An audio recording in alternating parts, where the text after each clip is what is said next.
आपल्याला माहिती आहे की आज होळीचा सण आहे। आपल्या भारत देशामध्ये किंवा आपल्या भारत संस्कृतीमध्ये अनेक प्रकारचे वर्षभरामध्ये आपण वेगवेगळे सण साजरे करतो। आनंददायी असे प्रकारचे हे आपण सण साजरे करतो। त्यामध्ये आजचा हा होळीचा उत्सव आहे। सर्व धर्माचे, सर्व पंथांचे, सर्व जातीचे सगळे लोक एकत्रित येऊन एकत्रपणानं असा हा आनंदाचा उत्सव संपूर्ण भारतामध्ये किंवा भारताबाहेरही साजरा करताना आपल्याला दिसतो। या सणाच्या बाबतीत एक आख्यायिका आहे की दुष्ट आणि अहंकारी असा एक राजा हिरण्यकश्यपू, तो फार अहंकारी होता आणि त्याचा मुलगा प्रल्हाद हा तेवढाच सालस आणि दैवी शक्तीला असा मानणारा असा तो होता। आणि हे सगळं मुलाचं जे कर्तृत्व आहे ते त्या हिरण्यकश्यपूला पसंत नव्हतं, म्हणून त्या प्रल्हादाचा नाश करण्यासाठी वेगवेगळे प्रयत्न त्याने हिरण्यकश्यपू राजाने करून पाहिले, परंतु देवाची साथ किंवा देवांचे आशीर्वाद त्याला असल्यामुळे प्रल्हादाचं तो काहीही करू शकला नाही। शेवटी कोणत्याही परिस्थितीमध्ये त्या प्रल्हादाचा नाश करणं हीच एक भावना त्याच्या मनामध्ये असल्यामुळे त्याने हिरण्यकश्यपूने स्वतःची जी बहीण होलिका नावाची तिला सांगितलं की चितेवरती या प्रल्हादाला मांडीवरती घेऊन तू बैस।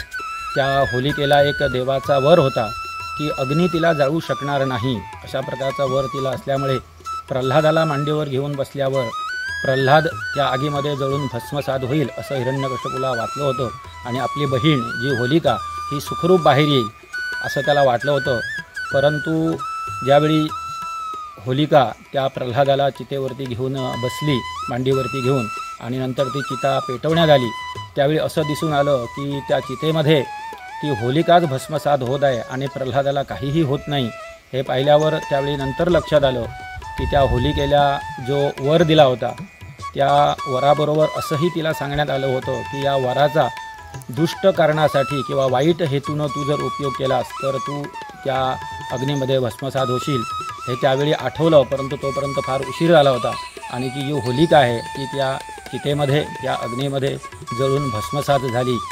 विशेष म्हणजे तिची जी दुष्ट प्रवृत्ती किंबहुना त्या हिरण्यकश्यपूचा जो अहंकार हाच या होळीमध्ये भस्मसात झाला असं आपल्याला म्हणता येईल। येणाऱ्या वसंतोत्सवाचं आगमन आणि चैत्र महिन्यापासून फाल्गुनपर्यंत जे काही आपले मराठी महिने आहेत किंवा आपलं जे संवत्सर आहे, या संवत्सरामध्ये आपल्याकडून काही अशा प्रकारच्या दुष्ट प्रवृत्तीच्या गोष्टी घडल्या असतील किंवा वाईट हेतूनं किंवा अहंकारानं आपण कुठे वागलो असू तर ते सगळं या आगीमध्ये भस्मसात होऊन जाऊन पुढे येणारा जो चैत्र महिना आहे किंवा जो आपला गुढीपाडवा आहे त्यापासून चांगल्या प्रकारे वागण्याचे संकल्प आपण सगळ्यांनी एकत्रितपणे आणि आनंदाने असे साजरे करावे, हाच प्रकारचा हेतू किंवा अशा प्रकारचा हेतू घेऊन आपण हा सगळा होळीचा उत्सव साजरा करतो। बऱ्याच ठिकाणी गोव्यामध्ये आपण पाहिलेलं आहे की मंदिरांच्या समोर अशा प्रकारचे हे होळीचे उत्सव साजरे केले जातात। जणू काही तो देवसुद्धा या सगळ्या चांगल्या गोष्टींचे जे काही आपण संकल्प करतो त्या संकल्पाला तो साक्षीभूत आहे असं मानून या प्रत्येक मंदिरासमोर अशा प्रकारचे हे उत्सव साजरे केले जातात। दुसऱ्या दिवशी रंगांची उधळण केली जाते। वेगवेगळ्या गुणांनी युक्त असे जे काही रंग आहेत, मग क्रोधाचा लाल रंग असेल, पांढरा हा शांततेचा असेल, सात्विकतेचं प्रतीक असेल, गुलाबी हा प्रेमाचं प्रतीक असेल, तर अशा वेगवेगळ्या गुणांचे जे रंग आहेत हे सगळे ते रंगांची उधळण करून हे गुण आपण आत्मसात करण्याची एक प्रकारची प्रतिज्ञा किंवा एक प्रकारचा संकल्प या होळीच्या निमित्तानं आपण सगळीकडे करत असतो। माझ्या सर्व बांधवांना होळीच्या हार्दिक शुभेच्छा। धन्यवाद। Subscribe Prudent social media channel and press bell icon for latest notifications.